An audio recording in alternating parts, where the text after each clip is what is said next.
अगर आप भी लेना चाहते हैं देश दुनिया की तमाम जानकारी तो आज ही सब्सक्राइब करें हमारे चैनल को। साथ ही नीचे दिए बेल आइकन को जरूर दबाएं ताकि हर अपडेट आप तक पहुंच सके। नमस्कार, आप देख रहे हैं प्रभा साक्षी। मैं हूं आपके साथ अंकित सिंह। म्यांमार में सेना ने सोमवार को तख्ता पलट कर दिया और शीर्ष नेता आंग सान सूची समेत कई नेताओं को हिरासत में ले लिया। लोकतंत्र की दिशा में आगे बढ़ रहे इस दक्षिण पूर्व एशियाई राष्ट्र के लिए इस उलटफेर को काफी महत्वपूर्ण माना जा रहा है। 5 दशकों तक सैन्य शासन में रहे इस देश में सैन्य तख्ता पलट की दुनिया के विभिन्न देशों और संगठनों ने निंदा की है और हिरासत में लिए गए नेताओं को रिहा करने की मांग की है। सेना के स्वामित्व वाले मायावाड़ी टीवी ने सोमवार सुबह घोषणा की कि सेना ने 1 साल के लिए देश का नियंत्रण अपने हाथ में ले लिया है। इस घोषणा के दौरान सेना के तैयार किए संविधान के उस हिस्से का हवाला दिया गया जो राष्ट्रीय आपातकाल की स्थिति में देश के नियंत्रण सेना को अपने हाथों में लेने की इजाजत देता है।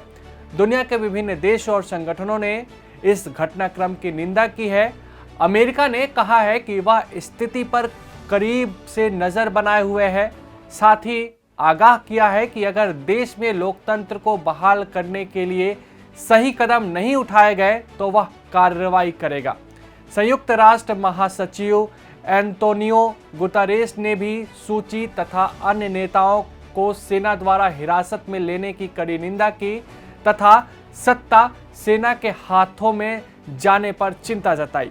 ब्रिटेन के प्रधानमंत्री बोरिस जॉनसन ने भी तख्ता पलट की आलोचना की। उन्होंने एक ट्वीट में कहा कि मैं तख्ता पलट और आंग सान सूची समेत नागरिकों को गैर कानूनी रूप से हिरासत में लिए जाने की निंदा करता हूं।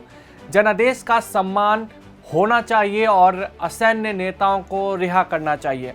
ऑस्ट्रेलिया के विदेश मंत्री ने भी इस घटनाक्रम की निंदा की और कहा कि हम सेना से कानून के शासन का सम्मान करते हुए कानूनी व्यवस्था के जरिए विवाद सुलझाने और गैर कानूनी तरीके से हिरासत में लिए गए सभी असैन्य नेताओं को रिहा करने का आह्वान करते हैं। यह मौजूदा लोकतांत्रिक व्यवस्था पर सीधा हमला है।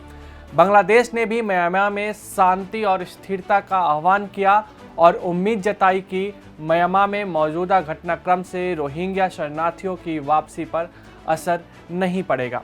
सिंगापुर ने भी इस घटनाक्रम पर चिंता व्यक्त किया है। म्यांमार में सैन्य शासन का लंबा इतिहास रहा है। म्यांमार में सोमवार को सैन्य तख्ता पलट के बाद सैन्य नेतृत्व द्वारा राष्ट्रपति बनाए गए व्यक्ति को 2007 में लोकतंत्र समर्थक प्रदर्शनों के खिलाफ कार्रवाई में उसकी भूमिका और ताकतवर सैन्य नेताओं के साथ संबंधों के लिए जाना जाता है। सेना ने मिंट स्वे को राष्ट्रपति नामित किया है। इससे पहले वह सेना द्वारा नियुक्त उपराष्ट्रपति थे। राष्ट्रपति नामित किए जाने के तुरंत बाद मिंट स्वे ने देश के शीर्ष सैन्य कमांडर सीनियर जनरल मिंग आंग लाइंग को सत्ता की कमान सौंप दी। म्यांमार में 2008 में बने संविधान के तहत आपातकाल की स्थिति में राष्ट्रपति सैन्य कमांडर को सत्ता की कमान सौंप सकता है। लाइंग 64 साल के हैं और 2011 से सैन्य बलों के कमांडर हैं और जल्द ही सेवानिवृत्त होने वाले हैं। यानी यदि जुंटा वादे के अनुसार 1 साल में चुनाव कराया जाता है तो उनके असैन्य नेतृत्व की भूमिका संभालने का रास्ता साफ हो जाएगा। सेना ने यह कहकर तख्ता पलट को सही ठहराया है कि सरकार चुनाव में धोखाधड़ी के उसके दावों पर कार्रवाई करने में नाकाम रही है। चुनाव में सेना के समर्थन वाली पार्टी को शर्मनाक हार का सामना करना पड़ा था। 4 जनवरी 1948 उस समय वर्मा के नाम से जाने जाने वाले म्यांमार को ब्रिटेन के औपनिवेशिक शासन से स्वतंत्रता प्राप्त हुई थी। 1962 में सैन्य नेता विन ने तख्ता पलट कर कई साल तक जुटा यानी कि सैन्य शासन के जरिए देश पर शासन किया। 1988 में देश में जुटा के खिलाफ शुरू हुए लोकतांत्रिक समर्थक प्रदर्शनों के बीच स्वतंत्रता के नायक रहे आंग सान की बेटी आंग सान सूची स्वदेश लौटी।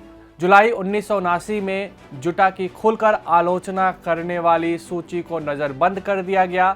27 मई 1990 को सूची द्वारा स्थापित की गई नेशनल लीग फॉर डेमोक्रेसी को चुनाव में जबरदस्त जीत मिली, लेकिन सेना ने सत्ता सौंपने से इनकार कर दिया। 7 नवंबर 2010 को 20 साल बाद पहली बार चुनाव में सेना के समर्थन वाली पार्टी को जीत मिली। चुनाव में धांधली के आरोप लगाते हुए नतीजों का बहिष्कार किया गया। 13 नवंबर 2010 को 2 दशक की लंबी अवधि तक नजरबंद रखने के बाद सूची को रिहा कर दिया गया। 2012 में सूची उपचुनाव में जीत हासिल करने के बाद संसद पहुंची, पहली बार किसी सार्वजनिक पद पर काबिज हुई।